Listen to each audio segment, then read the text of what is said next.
te whaafeilo I atu I lau whaafonga anga ile nei fo I tae au ma lo le soifua manuia alo mai o Talala Radio Samoa.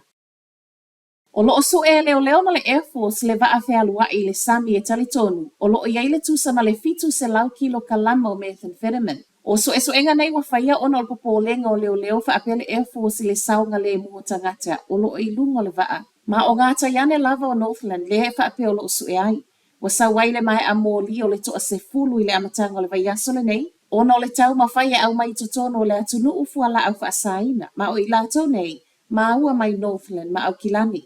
O le afoina ma ua I ma le se lau tolu se fulu afe ta latu pepepa. O la au ma losi, telefoni satelite e lua, ma le tele o telefoni fe aveai.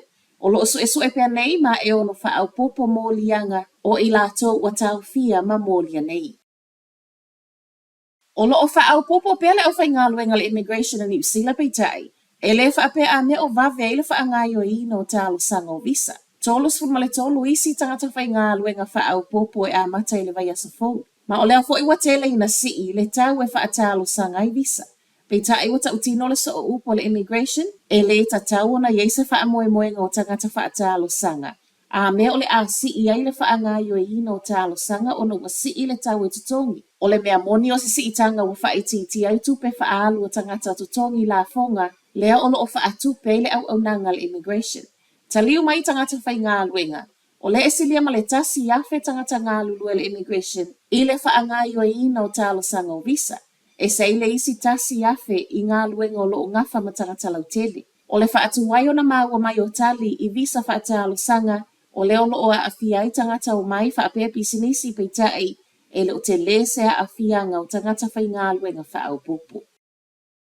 O le aso waloa I aile tū la whono wa whaasai ona toi wa aia tōni ngā kengi I no whoanga whaitele. O le totongi o le whaasalanga tūpe 5 awheta la, po le whaafale pui pui mo le o atu I le ono masina le taui, pe a le usita ia.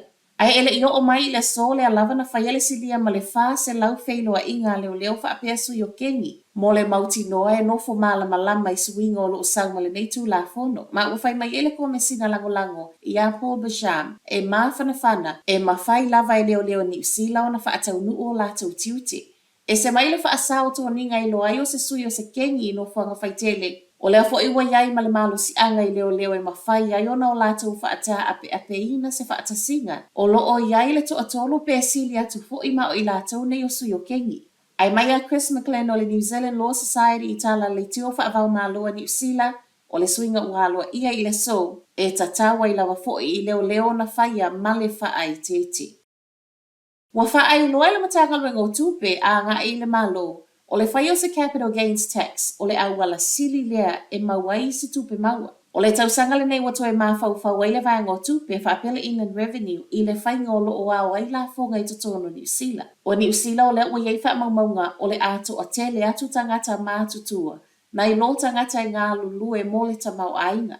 O lona winga, o le ale e tele se tupe maua mai la fonga o lo sau mai totongi a o isi la fonga o le whautuanga o sawa itua a whai o le alunga lea wa tataua na iei se isi fuanga e sili atu. Matala muli muli, te lesa vai ngā tupe e mo o mia e atu no Pasifika e whaafeta ia I ai suinga o le tau. O saunoanga manino nei a le sui o le Pacific Islands Forum Baran Waka a o iai le wholotanga a le United Nations Climate Summit COP Luaiva. Swinga nei o le tau wa tele ina a fiele tele o atu no Pasifika ai mai se lava I le si o le Swasami I le Pacific Ocean. A o ia tautino I le mo o mio se vai ngā tupe e wha tupe pui pui ngā male saunga le mo le Pasifika. Na ia wha ailo fo I le mawhai e whesoa soani tupe. O na fo ia ai le wha awhita uli peitai e tatau na matuaso e su ele mafuanga. Wa wala uli ai fo I wakale au mai o fono nei e whai ele I tūlangi o lo o tātou iai. Ina ia wā ai e fo I matale tonu I le awhianga o le Pasifika. Mai suwing o le tau ai mai se ole a ngā I luma.